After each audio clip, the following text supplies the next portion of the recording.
नमस्कार, सुप्रभात, जय हिंद, जय भारत। चलिए आज हम जिंदगी के एक नए सफ़र में चलते हैं और अपने सपनों को जो होता है हम एक नई ऊंचाइयों पर लेकर जाते हैं। दोस्तों, आज की महात्मा बुद्ध की एक बहुत ही अच्छी सी कहानी है, उसी ओर हम चलते हैं और इसी के साथ पुनः जय हिंद, जय भारत। दोस्तों, एक बार की बात है, महात्मा बुद्ध अपने आश्रम में अपने शिष्यों को उपदेश दे रहे थे। उपदेश देते देते अचानक वे जो होता है शांत हो गए और अपनी वाणी को और अपनी आंखें को जो होता है बंद करके और केवल शांत मुद्रा में जो होता है बैठ गए। और कुछ देर शांत रहने के बाद शिष्यों को लगने लगा कि आखिर भगवान बुद्ध को क्या हो गया है कि अचकी आखिर न तो कुछ बोलते ही हैं और ना ही अपने जो होता है आंखें खोल रहे हैं। भगवान बुद्ध के शिष्यों ने दूर से ही आवाज लगाते हुए कहा कि प्रभु, आपको क्या हो गया है? आपको क्या परेशानी हो गई है? क्या आपका स्वास्थ्य बिगड़ गया है इसलिए आप क्या अच्छा शांत बैठ गए हैं? लेकिन महात्मा बुद्ध ने कोई जवाब नहीं दिया। महात्मा बुद्ध केवल जो होता है शांत बैठे रहे।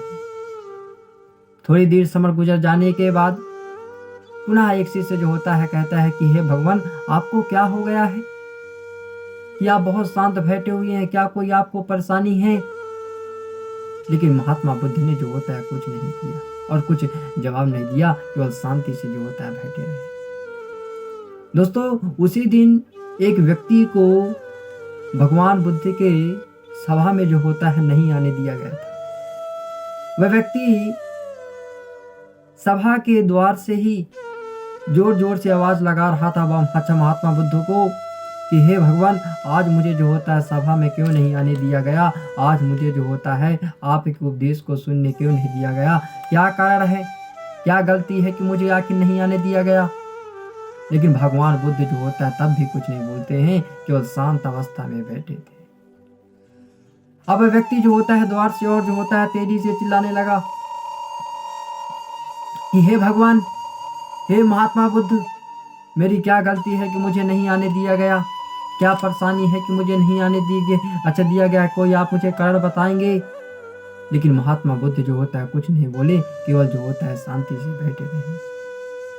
लेकिन जब वह युवक क्रोधित हो गया, गुस्से से और बोलने लगा कि आप तो ऐसे हैं, आप तो जो होता है हमें उपदेश नहीं दे रहे हैं, आप तो पखंडी हैं, आप तो ढोंगी हैं, आप तो केवल अपने शिष्यों को जो होता है ज्ञान देते हैं, हमें नहीं देते हैं। ऐसी बात सुनकर अच्छा महात्मा बुद्ध अपनी आंखें खोलते हैं और अपने शिष्यों से कहते हैं कि शिष्य, जो व्यक्ति द्वार पर खड़ा हुआ है वह व्यक्ति अछूत है, इसलिए मैं जो होता उसको अपने सभा में जो होता नहीं आने दिया। सारे शिष्य भगवान बुद्ध के मुखवाणी से अछूत शब्दों को सुनकर बड़ी आश्चर्य में पड़ गए कि हमारे प्रभु, हमारे भगवान, हमारे महात्मा बुद्ध तो आज तक कभी किसी को अछूत नहीं माना। वे तो सबको अपने हृदय से लगाते हैं, वे तो सभी से प्रेम करते हैं। फिर आखिर ऐसा आज क्या हो गया कि वे जो होता उस व्यक्ति को अछूत कह रहे हैं? वे क्या हो गया कि आखिर उस व्यक्ति को अछूत कह रहे हैं? शिष्य जो होता है बड़ी आश्चर्य हो गए और अपने जो होता है भगवान बुद्ध से कहते हैं कि नहीं भगवान, वे अछूत नहीं है। लेकिन भगवान बुद्ध पुनः कहते हैं कि नहीं, वे व्यक्ति अछूत है, उसको सभा में जो होता नहीं आने दिया जाएगा जब तक वह पश्चाताप नहीं कर लेता है।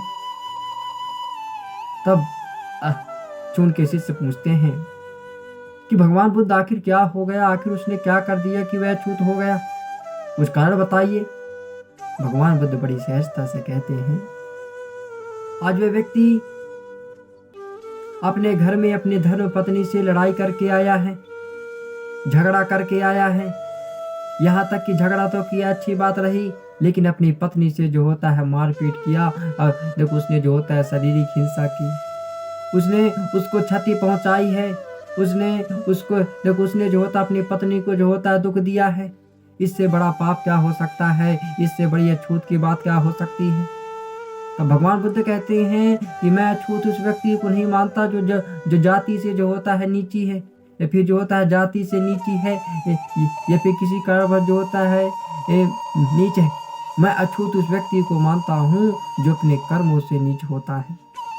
जो अपने क्रोध से, जो अपने कर्म से, जो अपने अन्याय से, जो अपने पाप से नीच काम करते हैं, मैं उनको अछूत मानता हूँ। तब भगवान बुद्ध के सारे शिष्य ये समझ गए, बहुत अच्छी तरह समझ गए कि वास्तव में अछूत वह व्यक्ति होता है जिसके कर्म नीच होते हैं।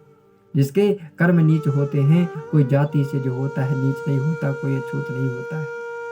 तो दोस्तों, हमें जीवन में हमें हमेशा जो होता है सही रास्ते में चलना चाहिए, सही पथ पर चलना चाहिए, सही रास्ते में चलना चाहिए, सही मार्गदर्शन में चलना चाहिए और अपने मन से, अपने तन से, अपने भावना से, अपने बुद्धि से, अपने विचार से, अपनी स्मृति से, अपने हृदय से, अपने कर्म से, अपने धर्म से, ये जो क्रोध की अग्नि है, जो क्रोध की है अग्नि है,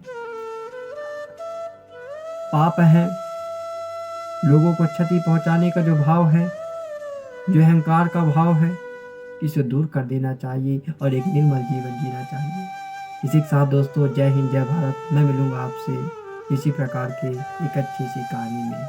नमस्कार, जय।